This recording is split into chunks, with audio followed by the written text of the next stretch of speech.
Okay. Just 1 second.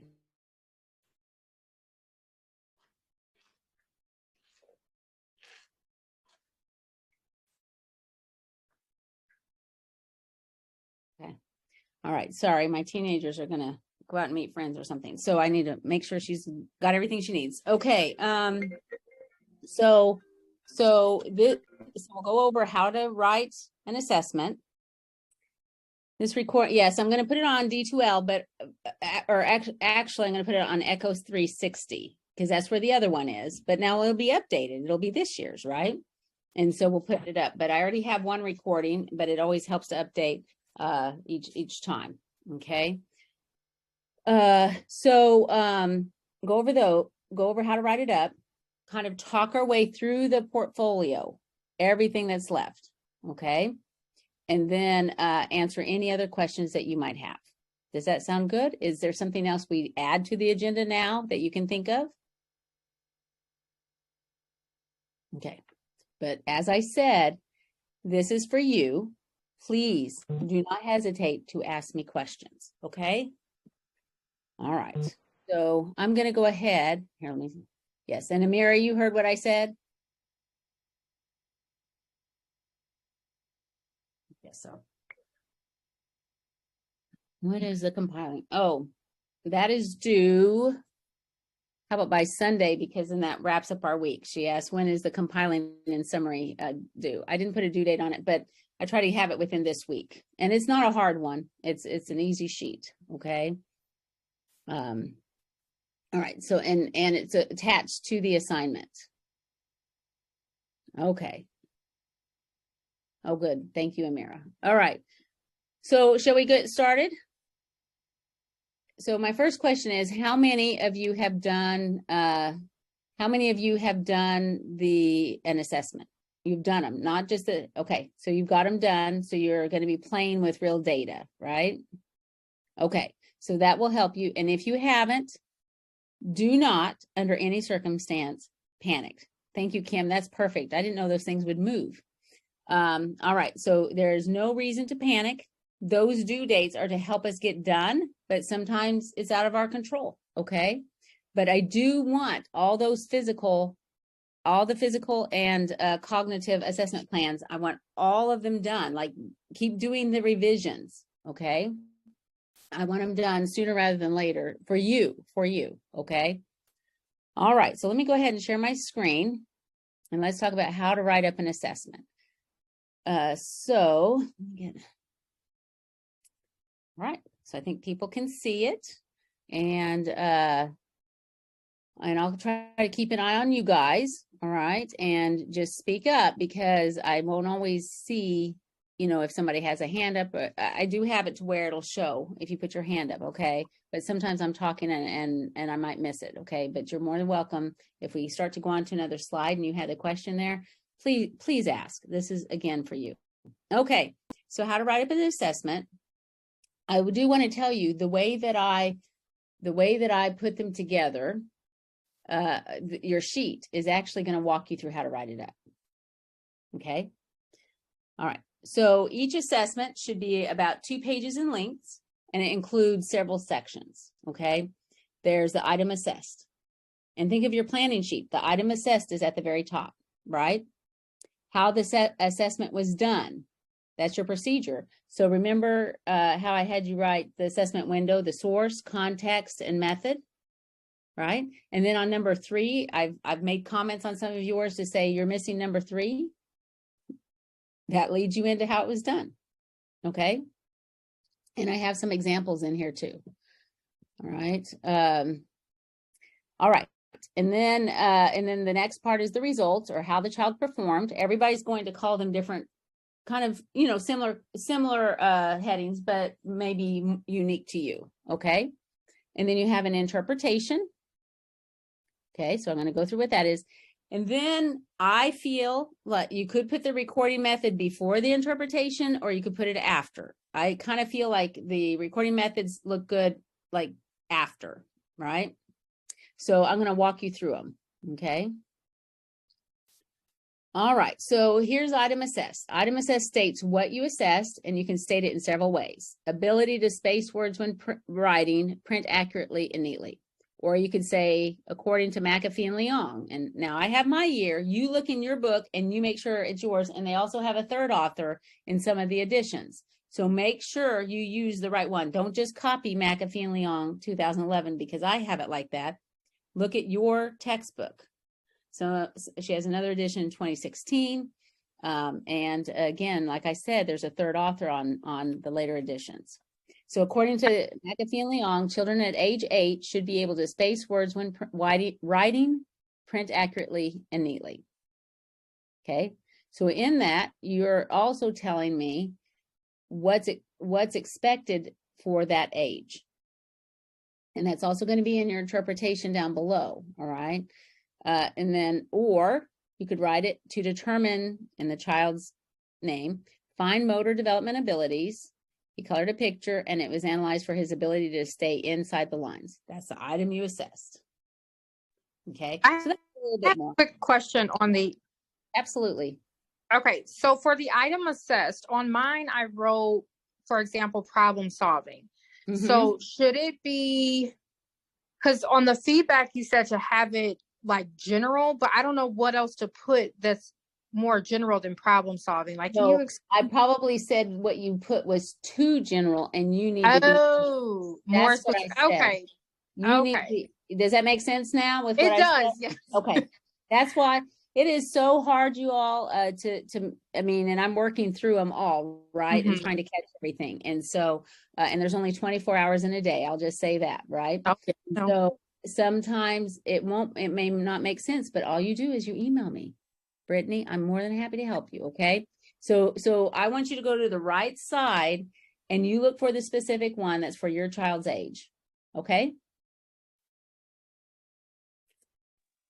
Okay. Okay. Thank you. You're welcome. You're welcome. Well, now we're cooking, right? Okay. All right. So item assessed. Any questions? That's easy and to the point, right? Okay. So then the next part is the procedure, okay? And probably I should have this part kind of big.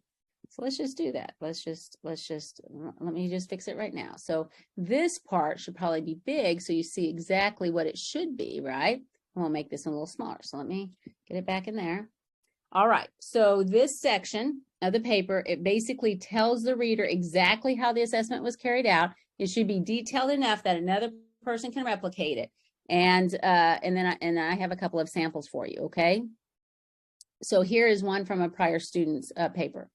Lane's fine motor skills were assessed on November 4th, 2017 at 3 p.m. at his house in Mount Carmel. So you have the area that's assessed, you have the date and time. It's always helpful, okay? Because if parents look at this years later, or if, a principal is wondering how they've changed over the course of a year, or whatever it is, you've got the date and the time. He was asked to pick an area of his house where he felt the most comfortable to do the assessment. Once he sat down, he was given a piece of blank paper, a pencil, and a paragraph to copy. He was asked to copy the paragraph word for word onto the paper. Lane was asked to take his time and to copy as accurately as he could. The items that were looked at during this assessment were his word spacing, letter formation, and neatness. Lane's work was collected during this assessment and was scored using a rating scale. So let's talk about what's in this that I think is really critical. What's the assessment window?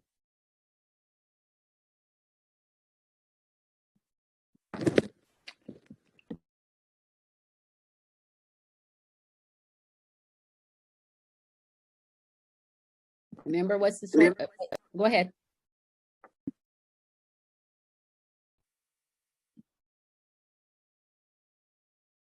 Do you all know what the assessment window is from this?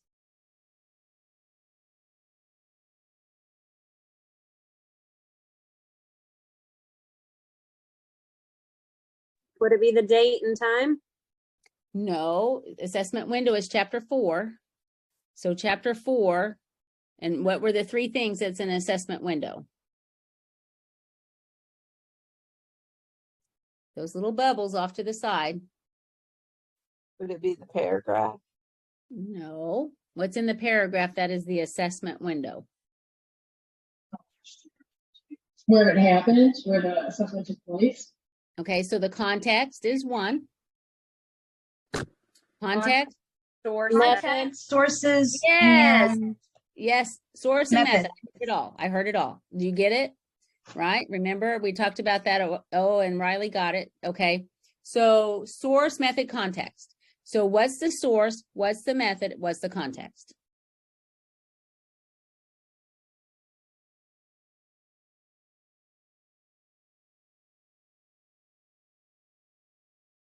Well, the source would be the child. Absolutely. Very good. The method. See it? See where I'm pointing?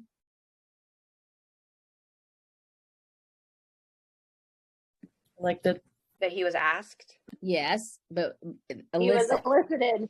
Yes. It clicked right then, didn't it? Yes. He was elicited, right?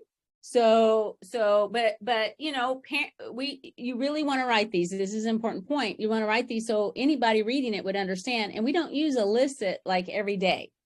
It's something in your textbook, but it's not like everyday speak. He was asked. He was told, you know, but you know, most of the time, so anyway, so he was asked, so the child, elicit, and what's the context? Activity at home. It is, but you probably put more like his house, right? Gotcha. That's where, you know, that's probably more of what we'd put for this one. Okay. Now, the other thing is that it has enough detail so that you can do it word for word. I mean, sorry, anybody who wanted to replicate it could, because you have the detail. They asked him where to go. And once he sat down, once they chose that, he was given a piece of paper and a pencil and a paragraph. And they said they asked him to do. And, you know, that he was told to take his time and do it as accurately as possible, right?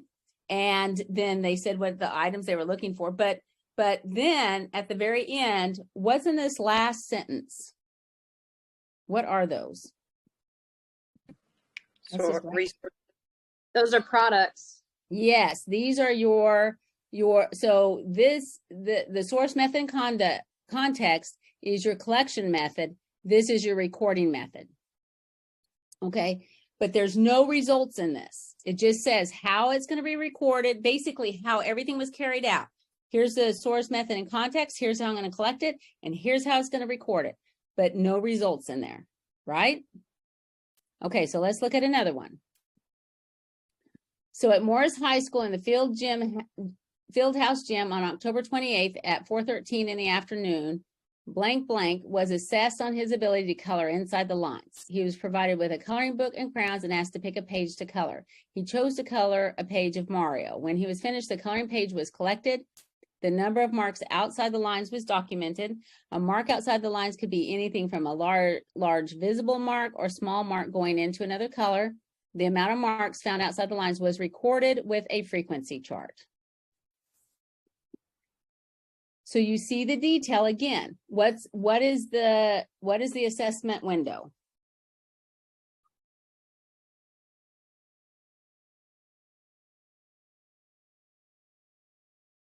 the child. The child is the source.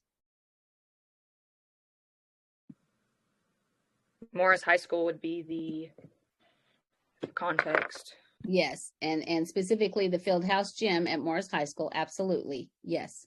And then And so observing. and then what? No, it's not Observing. observing. No. He was asked right here. Oh, elicit. Yeah. I see Yeah. that. Yeah. So you know, it's subtle, right? Sometimes. Yeah. Okay.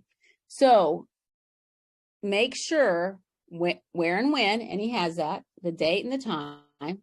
We just talked about the assessment window. What's the recording method? Frequency chart. Yep, absolutely. So some people are calling a tally, some people are calling a frequency count, or I call it a frequency count a lot. So that is what should be in there. And can you replicate what they did? Yeah. Okay. If they had left out, he was provided with a coloring book and asked to pick out a page, he chose this.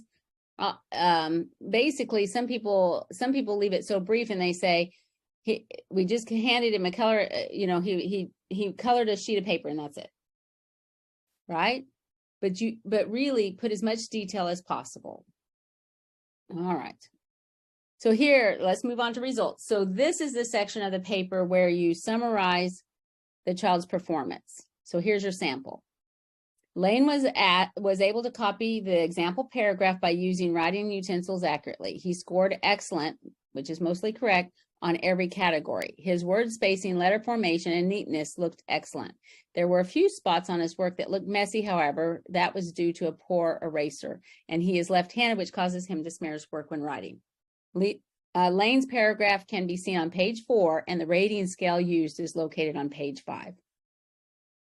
Now, sometimes what people will put is just that first sentence and maybe the other sentence and then maybe the last sentence, but they leave out all this nice detail. His word spacing, there are a few spots, and that he's left-handed, those kind of things.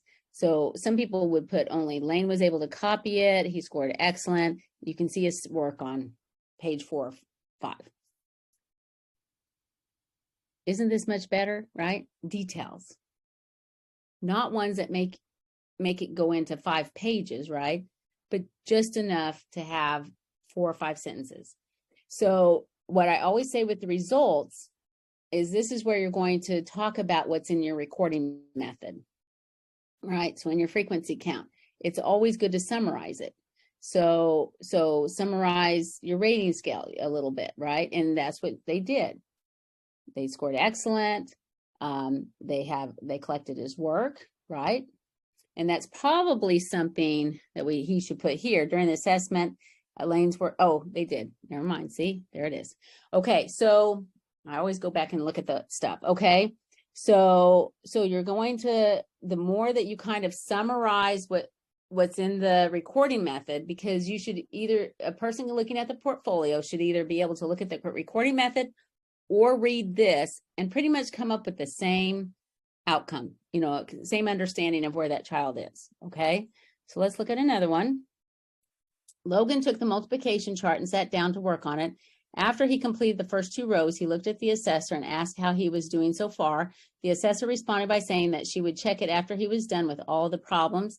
Logan continued filling the sheet out, pausing on a few of the problems that he was given. When he finished the sheet, the assessor graded it, finding only a few mistakes. There was 1 wrong answer on the first line, second line, and last line, so his overall score was a 32 out of 35. One problem that he struggled with answering correctly was 9 multiplied by 7, which was marked wrong twice. The other problem he got wrong was 7 multiplied by 7. And then see frequency count on page 14. Nice detail, right?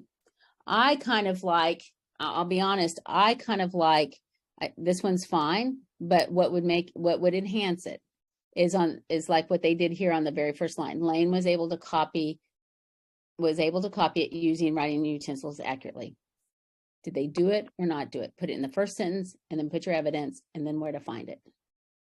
Okay, so that would be what I would probably put, is that Logan was able to do the majority of the multiplication problems correctly. And then I would walk them through what happened.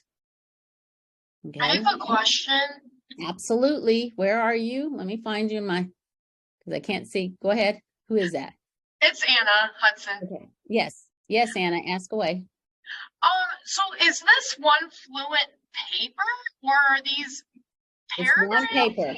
Well, okay. So it's not a pay. I see what you're asking. So basically, I think I have a picture in here. Okay. Of what it looks like. See, right here. Oh, okay. So you'll have a heading. You'll have what the area is. You'll have the item assessed. You'll have the procedure. You'll have the results. You'll have the interpretation. That's one page. And then on the second page, you would have your heading again, because it's always important to have headings, right? And then a little bit overview if you have photos or something like that.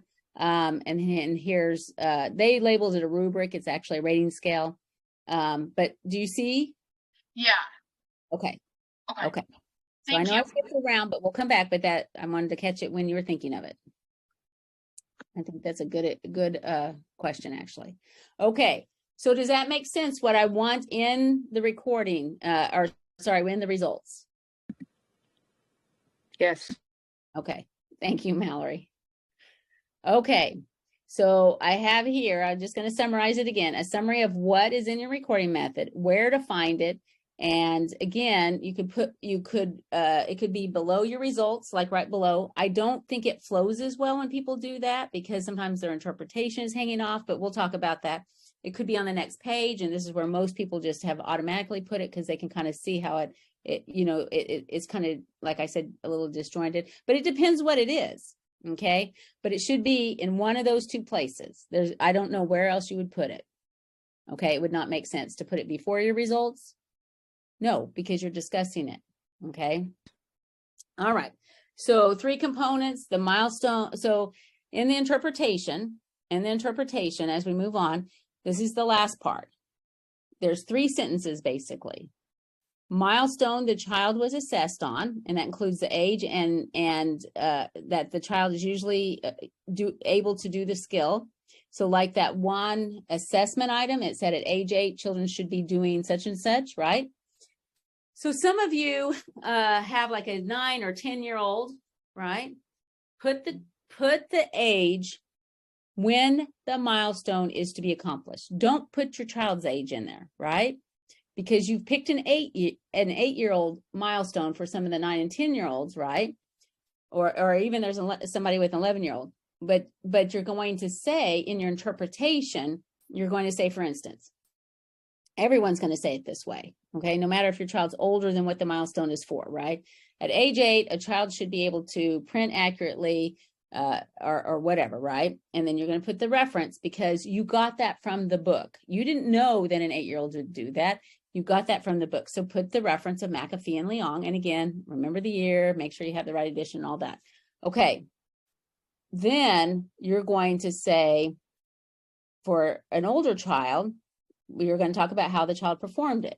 They were able to accomplish it. And so you'll talk about what's in your results, not re-summarizing it, but basically say the child was able to, just in a brief sentence, the child was able to print accurately and neatly, and therefore, the last thing, therefore, they were typical for their age. But if you have an older child, you're going to say they should have done it better than that, or they definitely, I mean, there's going to be some statement to say that this is for an 8-year-old, so you expected them to definitely be able to do it. Does that make sense? Or to do it even better than what most 8-year-olds do. Like, for example, if they were able to exercise vigorously for 25 minutes versus the 15 to 20, that's for one of those. You know, you would say, you know, that this is more, that was for an 8-year-old, but the 11-year-old was able to do such and such. Does that make sense? But what you're doing is you're showing that you understand that this is the age for that milestone and this is the age of the child. Same thing with a 3-year-old. Okay. If a 3-year-old is supposed to be able to do something, then you're going to say, you know, at the age of 3, a child should be able to such and such. The child is 3, or to some extent, they were typical for their age because they were able to do such and such and such and such. Okay, because that's what we mean by development, right? You're looking at developmentally, where should they be? Okay. All right, so does that make sense? And now let's go over some examples. So according to McAfee and Leong, children at the age of 8 years should be able to space words when writing, print accurately and neatly. Lane scored excellent on the rating scale. Therefore, Lane's paragraph looks typical for a child of 8 years for this skill. He met the milestone of this assessment for the most part. I think they said for the most part because they're worried that it was smeared and a little messy. But I thought they met it, and maybe I should change that because, you know, I use this as an example, but I just use exactly what the student said. Okay, or here's another one. Logan could correctly fill in a multiplication chart with a few errors. 7 to 8-year-olds have the ability to do multiplication. So Logan was able to understand how multiplication was done, and he could complete the problems without help from an adult. He met the milestone in the ability to do multiplication. Now, and you all know this was one that I liked how they wrote it. I'm not going to say that it's right to do a worksheet, okay? But so that is one thing that I would say, don't do the worksheets, right? But you can see how she wrote it they did a nice job. So do you see what should be in the interpretation? Okay. All right. Okay, so let's go to recording methods. So each recording method should be labeled well and presented as clearly as possible. And so we're going to look at some examples of recording methods. And this is the part where I feel like you all struggled on your physical and cognitive. I've already given feedback for 8 or 9 for the next assessment plans. Okay, and they're looking better. They're looking better for how you connect those to the others. But you want to make sure that you go back and read my feedback and actually use the assessments the recording methods that I suggested. Those were to help you, okay? So here's an example of child's work. So you would say child's work, but you know it's going to be a photo in there, but child's work is really what you're collecting, okay? So you would write, you have a heading for the assessment, physical development assessment. It's in fine motor, and this is a photo of Lane's work. He was being assessed on his ability to use writing instruments and was asked to copy a paragraph from an example given to him. That's really nice to have that context. Now, not every single recording method needs that, but for photos, I find that it is very helpful. And so child's work documenting Lane's ability to. So every recording method should have a label. It's child's work. It's a rubric. It's a checklist. And then, but it's a checklist, and you can put a colon, you know, it could be checklist, colon, ability to write, checklist, colon, or sorry, frequency count, hopping on 1 foot. You know, I don't know whatever it is, right? But don't just put checklist, put what it does. Because again, remember that I said your results and your recording methods, you should look at one or the, you should be able to look at one or the other and be able to know how well the child did, okay? And so an annotation should be included. Basically, you annotate by putting little notes on it, right? And I'm going to show you that a little bit more here in a second, okay? So you see it. Let me find the annotation better. Well, most of the time, so I thought I had an example, but I'm not seeing it. But an annotation would be something to where you might put, it was done on this date. You might put more about what the child was asked to do, or that they were printing neatly, or you might even put a little thing that says spacing and have an arrow pointing right here. Okay, kind of like I do on this next slide. See how I've done, like, you know, I've annotated this slide basically, but you could annotate the photo. Okay, like when people are doing hopping, they say, or if they do, a lot of you have photos for your physical activity, okay, your physical development. And so you could have running, ability to, you know, photo, running, ability to whatever it is. Okay, so then you have the photo. You need a little note telling the person exactly what they should be noticing in that photo. That's what an annotation is. Okay, so that I wasn't clarifying as well, but hopefully that makes sense. Okay, so I think those are really helpful when you have like 3 photos, because sometimes I look at a photo and I usually can figure out what the student's doing, right? But you don't want to make it to where one has to guess. And we know it's a photo, we know they're running, but this photo for running was just to capture his ability to turn or to stop or, whatever. And then the next photo is for whatever, but those are annotations. Okay. So then That- for a chart, would you use the same example as you did on your slide that you turned to, how you pointed your arrows and stuff like that for like frequency chart, for instance? Yeah. You don't need them on a frequency count. Okay. You do not. Okay. So that's what I'm trying to kind of clarify, is that you would use annotations more for something where you wouldn't necessarily know what the person's trying to point out. So let me go to this. I'm doing this because as students, I want you to pay attention to it. But if I just laid this out, do you need me to point out to make more notes? No, because it says jump number 1. Oh, look, it's 6 trials. Look, oh, they wanted them to jump inside and outside the lines. And then, oh, they made notes here.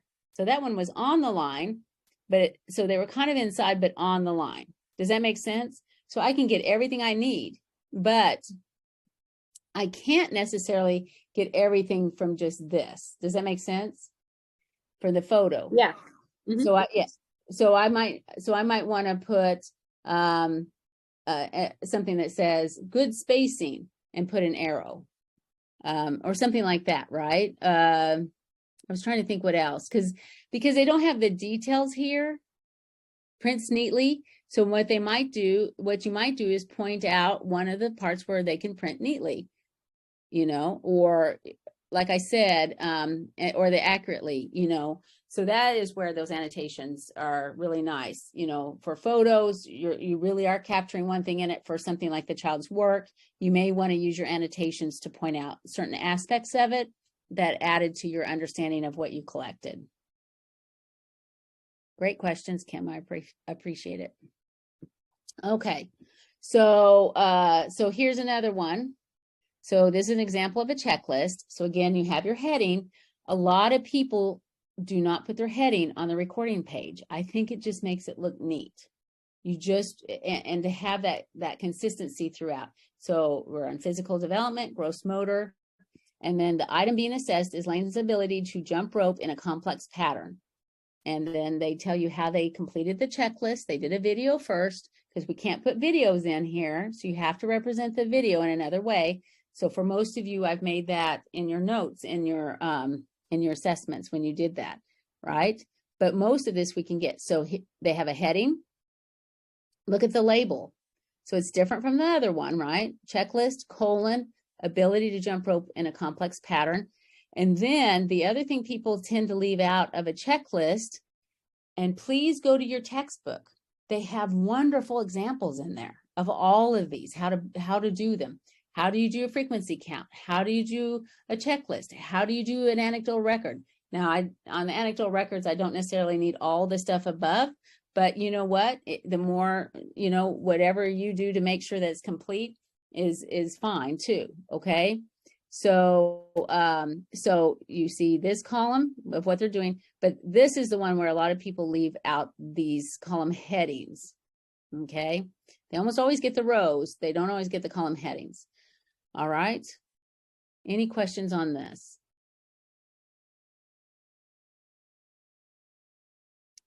It's fairly straightforward, isn't it?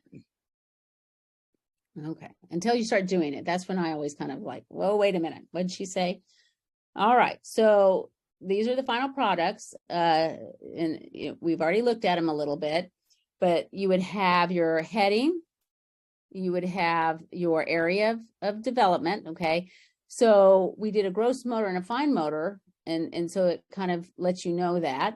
Now, when you get to cognitive, you can do the same thing. Cognitive memory, cognitive classification, or whatever it is. And that's kind of that general topic that they're putting there. And then you have your item assessed, you have your procedure. Again, here you have your results, and it tells you where to find them. A lot of people leave this last sentence off of results, and then interpretation. The item that you're assessing and what age, and what they did to meet it, and whether they were typical or not. Okay. Again, we have the recording method. You have your headings. You have your recording method that is neatly done. Okay. And if it was a rubric, so what I did is I turned this into a rubric because I didn't have it. I mean, just to show you, a rubric would say you would add descriptions here. Like, what does Prince Accurately look like for needs work that level? What does it look like for this level, and so on and so forth, okay? And then, but anyway, so this is really a rating scale that they did because the description was missing, okay? And then, all right, so any questions on that? I have a question about how to incorporate the jottings into the recording methods. Excellent question. Okay, so here's what I would do with the jottings is that, so let's say you have a checklist or you have photos, put them first. A jotting is to help, okay? And you saw how they put them in here too. So you could do it that way, okay? Or the other way to do it is that you put a heading down below this, it'd say jottings, and then you would put a bullet and the jotting, and another bullet and the jotting, because they're jottings. They're not a paragraph. They're brief notes. That's the actual definition of it. Okay. Does that help? Does that answer your question? Yes, thank you. Oh, that's a great question. Absolutely wonderful. Yes, Anna? This is kind of switching gears, but for the social and language assessment plan that's due Sunday, Yes. how many items assessed do you want from each category? Give me more so that I know what you're asking. Okay, so on the front page of the assessment, it says like social Oh, and then like 8. you're brainstorming, I want 8. Yes, and then when it comes down to like items assessed and we're doing the actual, how many do you want? 2 from So each? you're going to do 2 from each. Okay, Should be 2 social, 2 language. okay, Yeah. thank So you. no, that's a great question. I'm sorry that was fuzzy for you guys. Yeah. So you'll have 2 physical in your portfolio. You'll have 2 cognitive, 2 language, 2 social. Okay. Yep. Good question. Okay. So as you complete your assessments, all right, headings should be at the top of each assessment and or page, right? Physical development, for example, is a heading, and then possibly then put a little bit about the specific assessment. So like it said, fine motor, and then you put writing, or you could put cognitive development, and then you might put memory, right? That general category that Brittany asked about early on, that could go there if you wanted to put that, right? And then make sure you have labels for each recording method. Remember, checklist, and then what it's about, and then annotations if needed, especially for a child's work and photos. You almost always need annotations for those 2 things. And then details, make sure all descriptions and summaries include the details. So sometimes, like I said, the more detail, so for a procedure, you want it to where if somebody else wanted to do the exact same thing, have I included enough detail? Okay.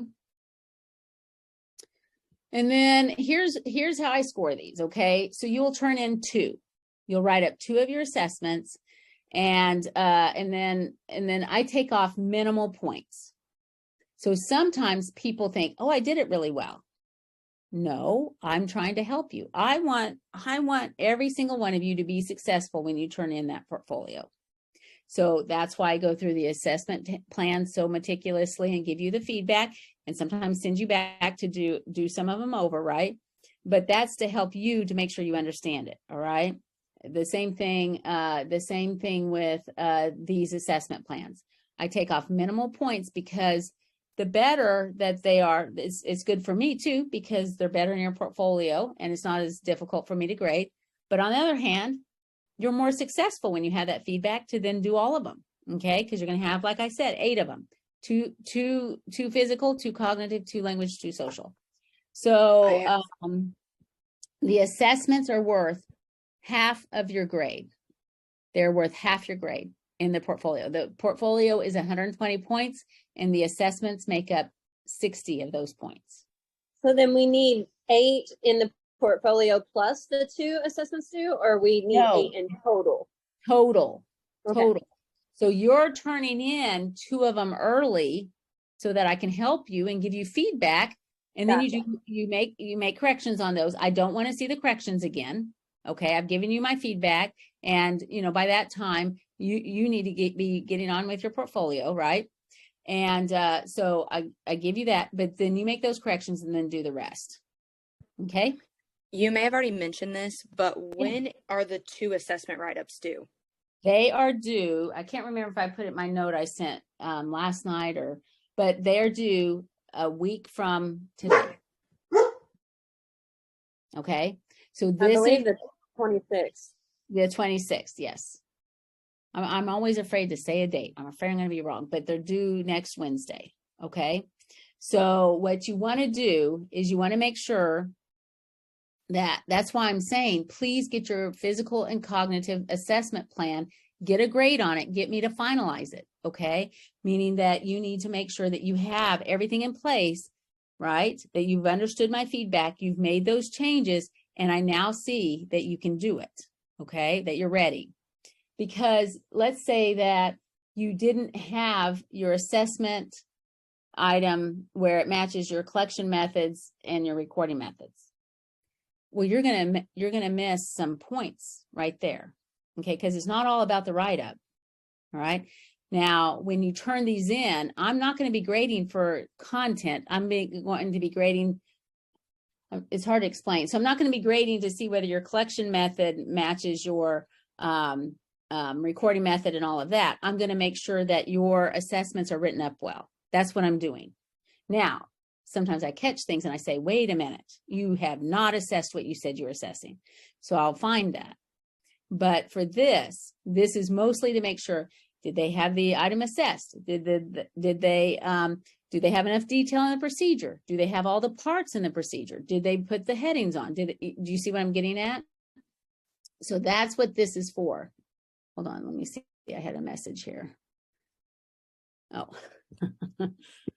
Okay, so so I want to make sure. So here's how I grade. All right. So the grade that I give, that you earn, all right, on this.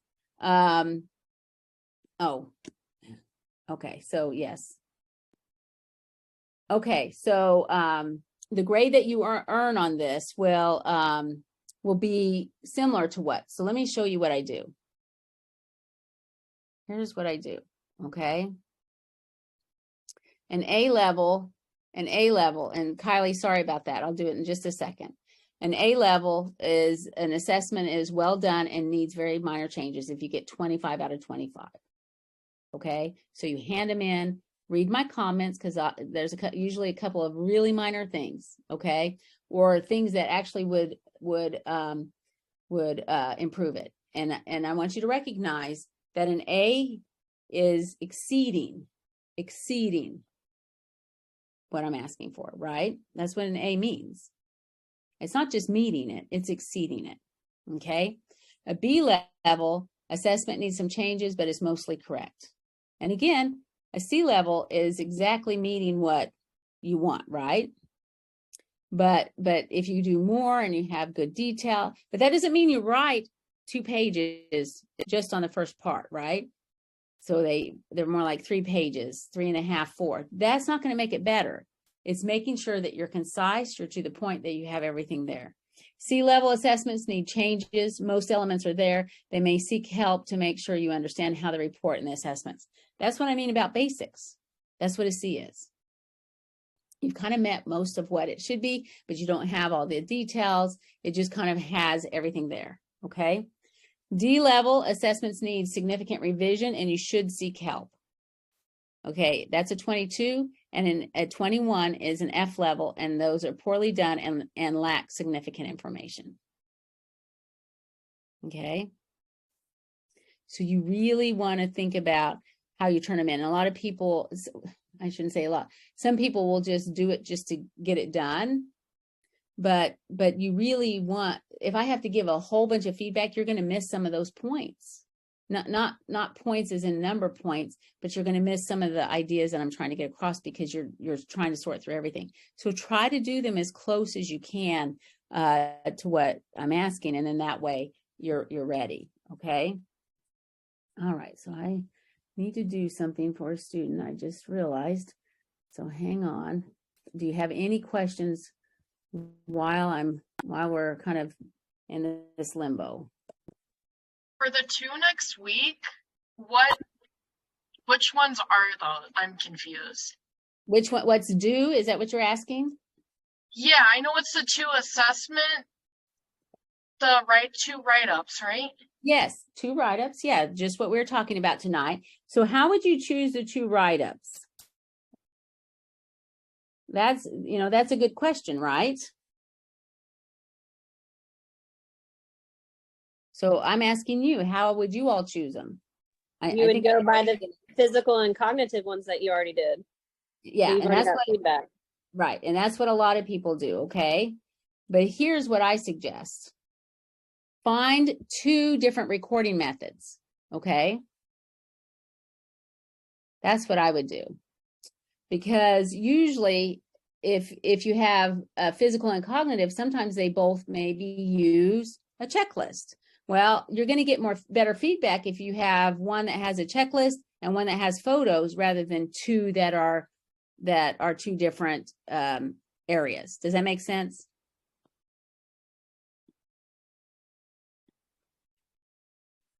All right, Kylie, I thought I had this set, so hang on. Let me get it fixed. But so for the rest of you, does that make sense of how you would pick it and why? Yes. Okay, because sometimes it can be confusing. Okay, oh, I know what I did. I put the 18th. Okay.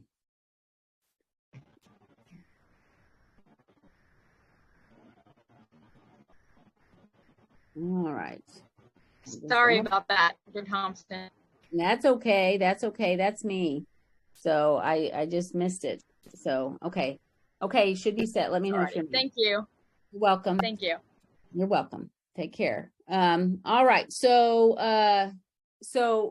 pick 2 different recording methods, pick some that are different so that you can get as much feedback as possible, because most of the time, if one assessment is, if something is wrong with a procedure on one, it's the same thing that's wrong on the other one. It's almost always. Now, I have had people turn in 2 totally different ones, and I don't understand that because I kind of think in a process, right? But, everybody's unique, right? And so I don't know how they do it like that, but most of the time, if they've missed something on the procedure on one, they've missed it on the other. So you get that duplicate. The only thing that's different is if you use 2 different recording methods, if you choose them, okay? What other questions do you have about that?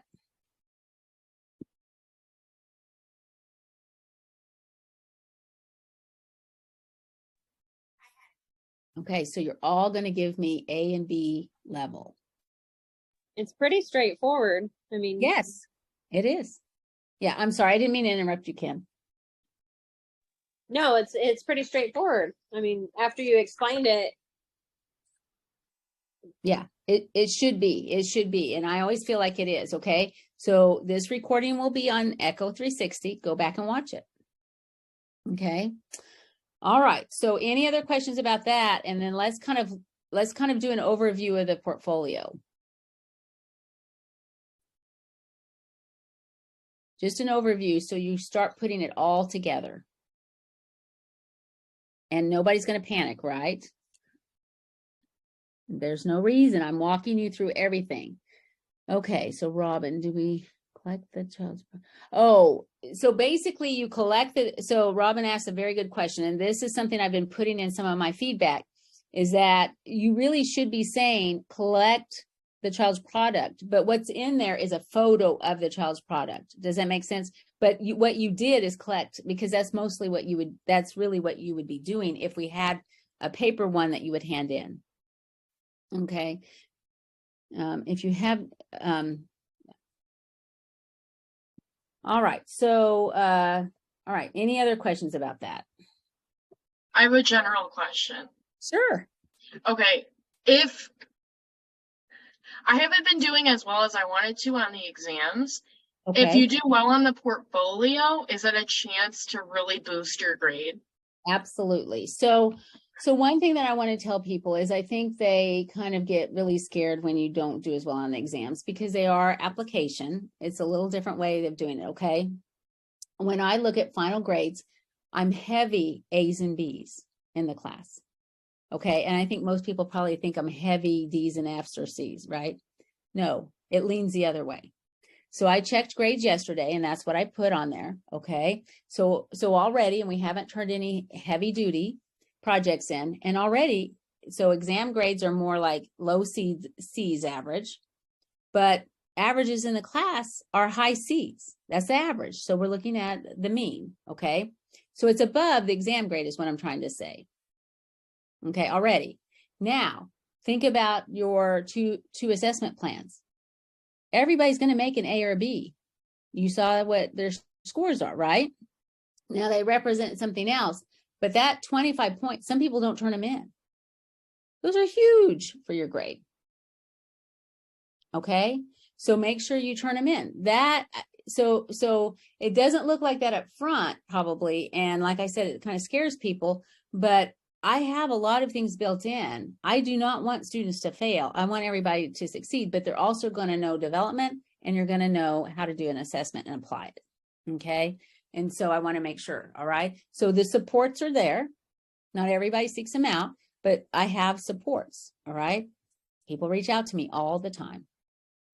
Okay, and I'm happy to help people. All right, so you just let me know. Sometimes I'm going to send you back to your text because I think maybe you need to do that, right? And then a lot of times I'm going to address it. So does that help kind of let you know what I do? Yeah, it's not at the outset, and it's hard for students to see that, but I have slightly more points for the written work than I have for the exams. It's like 48% to 52. Okay, but don't work diligently. Don't worry. If you work diligently, you don't have to worry, right? Okay, so hopefully that's reassuring, because that's how I want you all to think about it, is that we're going to get through this. I'm supporting you. I'm walking you through it, especially I don't know if you see how much effort I put into making sure that I get back to you all, that you have what you need, that, you know, so if I'm doing that, I'm invested in you guys and your success. Okay. So if I didn't care, I'd be late on grading assignments. I'd let things go by. You see what I'm getting at? So I want you to do well. I want you to do well. Okay. So let me find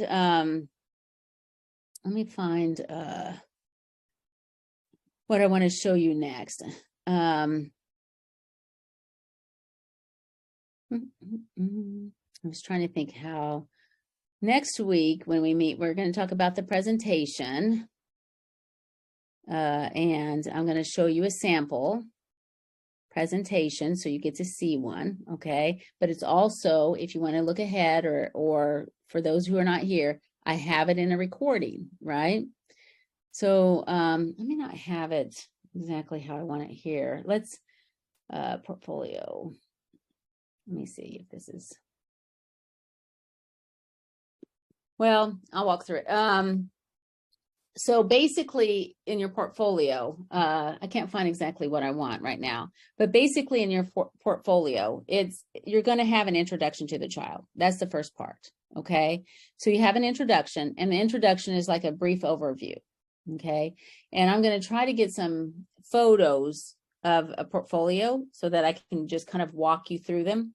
Okay. Kind of like I did the other. So you'll have an introduction to the child, and it's kind of like, so-and-so is 3 years old. She lives with her mom and father and little brother, and just a little bit about the context, maybe that they're in childcare, you know, and a little bit about the child, personal things, right? Like their favorite color is this, or their favorite food is this, or this is what they enjoy doing, you know, just a little bit. So you give an introduction to the child, because the portfolio is about the child. It's not about you. So you don't say, this is my portfolio on this and this is the child I did, right? So do you see the difference in how you would do your introduction? So you have your introduction, and then some people have table of contents. I don't require that, so you don't have to do that. But this is a good thing for you to put together a Word document that you start to fill in, okay? So I'll give you an example. So let me share my screen. So you might have introduction. And then, okay, here's the big thing. You write your introduction, and of course, this is going to be centered, right? And I like a different font. So I do not like that font. That's just me. And I'm okay reading it, but I'm going to work with a different one, okay? So I'm going to change it to, Okay, a question about that. So you don't care about what font our portfolio is in? I mean, as Nope. long as it's legible, obviously. Yeah. Okay. Yeah, yes. So make it fun, enjoy it, right? Don't make one that's in like that cursive or something, right? Because it is kind of hard, right? But, you know, another one that's kind of fun, I think, sometimes that people like, where is it? I like it. I used to use it a lot. I don't use it as much lately. Comic Sans. It's just a really clean kind of font, right? So you could do that, okay? So write your introduction. We'll just say that we've written, you know, I'm just typing in some things just for example. Okay.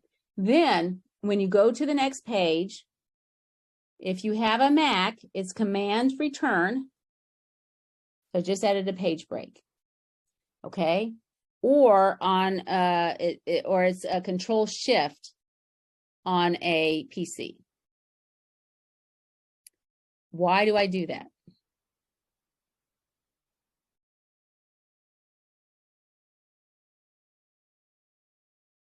Instead of this. Why do I do that? Is it because when it's a PDF, it will show a page break? No, and you don't have to put it in a PDF. Okay. And in fact, when you turn in your two assessments, it helps me sometimes if you don't, in case I decide to download it because I think I need more to do more edits, right? So it's better not to, okay? Now, when you turn in your final portfolio, it's fine. And Mallory, I think what you're getting at is sometimes it'll shift on you when you turn it into a PDF. So that may be what you're getting. Yes. Okay, that's not really what I'm getting at, okay? So as you're doing your portfolio, let's say you add some, okay? So what's on this page, what was supposed to only be on this page is now is pushing my heading. So let me put a heading right here. Well, here, let me do it here. Let's say we put physical development. Must have all caps on. Okay, so let's say I do that, okay? So I have physical development, but wait, this heading should be up here, right? But let's say I added some more here and I added more, and then all of a sudden it's down here. Okay, here's the easy way to do it. That page break, and then every page stays unto itself. I can do as much as I want here, like, you know, filling it up. No. It never moves it. Okay, that's why I do it. And a lot of times I do look at it in this view, you know, you can turn it off, but I do look at it in this view, and you kind of, because sometimes I help with spacing and to make it look neat and things like that.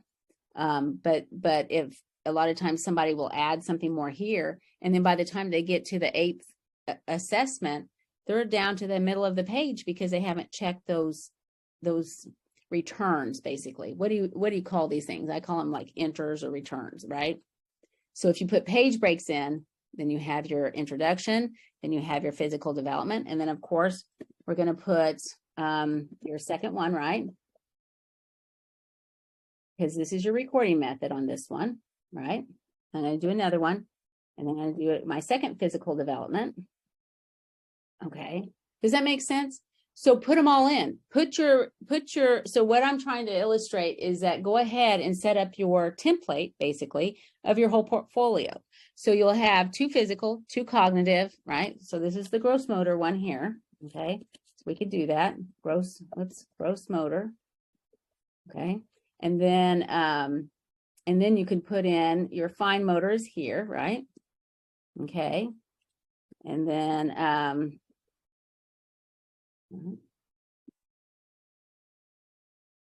oh, I can't spell. Okay, and then I could do that, right? I'm just giving you examples. Okay, so you're going to have your 2 physical, your 2 cognitive, you're going to do all your pages. All right, so let's say we put all of our assessments in there. The last thing is your 2-page I forget, I call it a 2-page summary. Okay. Oops. So a 2-page summary. Okay, so sorry, this is what I was thinking. Okay, and so when you do your 2-page summary, and we're going to talk about this more next week, all right, but it's more like 2.5. It's not just like 1 3/4. That's what I'm trying to say. It is 2 pages, all right, and we'll talk about what it's 6 paragraphs. It's an introduction, it's a paragraph over each area of development, and then it's a final summary. Okay, so that's kind of the whole portfolio. So you're going to, so 8 parts of it are these 8 assessments, and 2 of them you're going to have done by next week. Okay. So I'm trying to think of some other points. So something, oh, I know something I wanted to say. Something else is that write them in third person. Okay. Don't put I did this. It's a more professional voice. And you can see that, I think, in the way that they were written, but make sure they're in third person. Okay, make sure you have your references, make sure that all the pieces are in each one. But that's basically it. Bailey, there is no final exam. The portfolio is your final. So the last 2 weeks after we finish the exam this week, you are done, right? Done with, right? And so we just finished the portfolio and walk through that, okay? A good question. All right, so what do you think? Did this help tonight? Okay, Yes, a lot. good. So you're more relaxed, right? Yes. I'm hoping that, Kind of.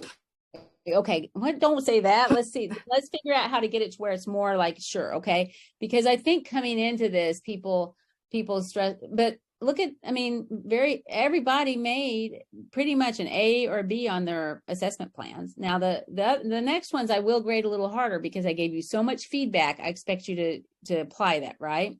So the first time you don't really know. So these are great, but most people got A's and B's on their assessment plan.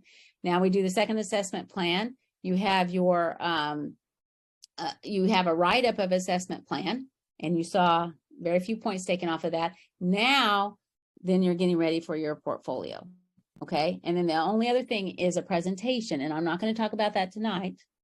It's only 4 of them that you'll present, okay? Yeah, and so Brittany asked, do you have an example of a portfolio? Yes, and I'm going to try to pull some of the pages to show you that next week, okay? I'll put them in slides. I'll get pictures of it, okay? All right. Well, I was trying to think of somebody's portfolio too, but I also show, like I said, a presentation, and that kind of gives you some ideas of how they're written up. But the assessment plan that we walked through tonight is basically your portfolio, right? You'll have 8 of those. You have an introduction, a 2-page summary. That's the portfolio. To me, I've walked you through most of that, right? I have a question. Yes, Anna, go ahead. You had just said I wanted to clarify to make sure I'm doing the right thing. So the assessment write-ups that are due next Wednesday, that is just taking 2 out of the 8 Yes. total things that we're doing. Okay. Yes, and it's going to be some of your physical and cognitive, because unless you're one of the few that put in the social and language, okay? Yeah. And you get it done by then. So most people are going to submit a couple of those. All right. Yes. Okay. Thank you. Also, you said the compiling and summarizing worksheet is due Sunday. Is that this Sunday or next Sunday? This Sunday, because Okay. after that, we're done with all the coursework, right? Yeah. I mean, like that. I mean, and the bonus will be over chapter 7, 8, or 11. I'm not sure what I'm going to do yet. Okay. But Okay, you're thank you. required to make sure you have those. And so that's where we thought we'd do the bonus. You're welcome. Those are great questions. What else?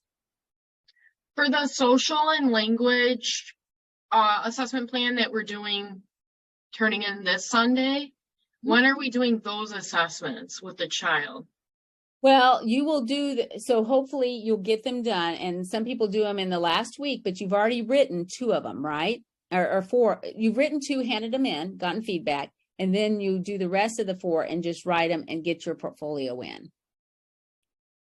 Okay. Okay. So as soon as you get them done and get the feedback, so the sooner the better. So I'm hoping people will get those in, and I can get the feedback to you in that next week. And I am working ahead because some people have already turned them in. Okay. And they're doing much better this time because the first one was a learning experience, and then they should be able to do them next week. Okay. Okay. At the latest is what I was telling you. At the latest, it would be kind of butting up against when you're turning your portfolio in and things, but you don't want to wait that long. That's why I keep sending out these messages. 32 people still haven't gotten their physical and cognitive done. 25 people still haven't gotten it done. We need to get those done, right? But I'll work with you. I'm trying. I will work with you. My deadlines are to help you. Okay. So in the in D2L where it says 2 assessments, that's the physical and cognitive that we should have already had done. Correct. And then we're just adding the language, those 2 in the portfolio. Yes, because you'll get Okay. the feedback, and of course you'll do your assessment plan and make sure you've got your assessments done well, right? Right, right. Okay, that makes And sense. Brittany, Okay, Brittany, are you Brittany Jackson or Brittany Teitzer? Jackson. Okay, yes. So make sure that you get all your revisions done for the physical and cognitive. Do those and then after you get my comments and you've got a grade on the physical and cognitive, then you move ahead, because that means that you kind of understand it well enough. So yeah. Okay. Yeah, I was able to do it as we were kind of going over everything because I understood a little bit better. So you should Good. see it now. Okay. Wonderful, wonderful, wonderful. Yep. What else? I had a question really quick. Sure. You don't have to be quick. So just Okay. tell me what you need. Yeah. For the evaluating your assignments paper, will we have 8 of those? Yeah. Oh, yes. That's the other part of the portfolio. Thank you so much, Caitlin. Okay. My mind blanked on that because I was kind of walking you through that. Yes. So basically you have an introduction, 8 assessments, 8 evaluations, right? And all of those are in assessment assignments. You'll see that. You'll see my rubric, right? I'm trying to think where I have a whole, you know what I think it is? There's an announcement that I have that is ready to go. That's where my mind is. That it's an announcement that has everything listed for you. Okay. So here, will we turn those in before we do our portfolio, or will it just be No. part of it? it's part of it. So Okay, I wanted to make sure. I want to know what to turn in before. yeah, you fill in those evaluations and for each one, and basically it says what went right. And we're going to talk about this more next week. What would you change? And some people say nothing. It was perfect. There's no way first time doing assessments that it's perfect, right? I mean, I still change things. Okay. So it's a reflection piece. It's really seeing, are you reflecting on what you're doing? That's what that is for. Okay.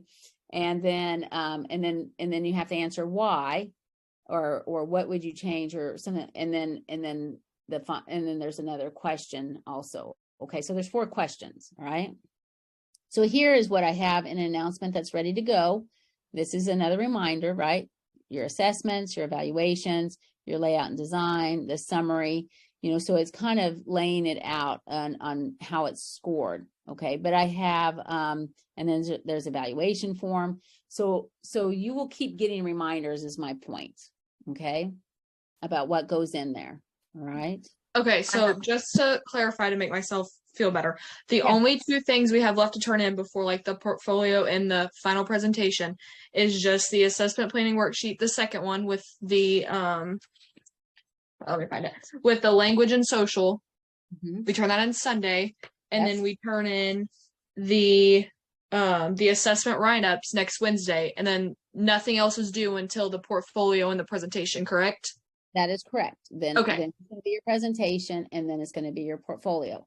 And Okay. your very last points is to review 2 other people's portfolio and give them feedback or presentations. So presentations will be uploaded on D2L under discussion. Okay, and you have to upload yours before you get to see somebody else's, right? But you upload your presentation, and then we will have 2 names for you to review their presentations. And I have the sheets and everything already set up in the assignments on D2L. And Oh, then- okay. So we don't choose those 2 people, you do. Right, because I Okay. didn't want like just 2 people will get more just because maybe they put theirs up first or something, right? So I Makes give out sense. names, and then here's the other thing. So I'll have your name and I'll have 2 names after it. So the other thing is that if this is people where they panic. Not everybody turns in a presentation, but so if you don't find it, you're free. Okay, you only have to do 1. You won't lose points because it's not your fault. Okay. I have a And question. will we know that ahead of time before we post our you won't. presentation? Nope, you won't even know it till I know it. And sometimes I'll know where people are and I won't connect people to those names. I mean, because I'll know, right? I have a sense of where they are, but sometimes it catches me by surprise. Okay. So Well, I mean the names that you pick for us. oh yes, for when yes, we post our absolutely. portfolio. That way we Yes. can kind of be looking throughout the Yes. week.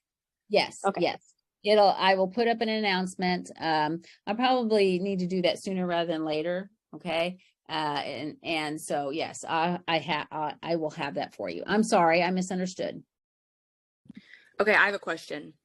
Yes, The- Mallory, go for it. The plan for compiling and summarizing assessments that you put on D2L, I don't know if you can see this, but the sheet, is this for a grade or is it just It's for one our of sake? it's one of your 5 pointers. Okay, so okay. Okay.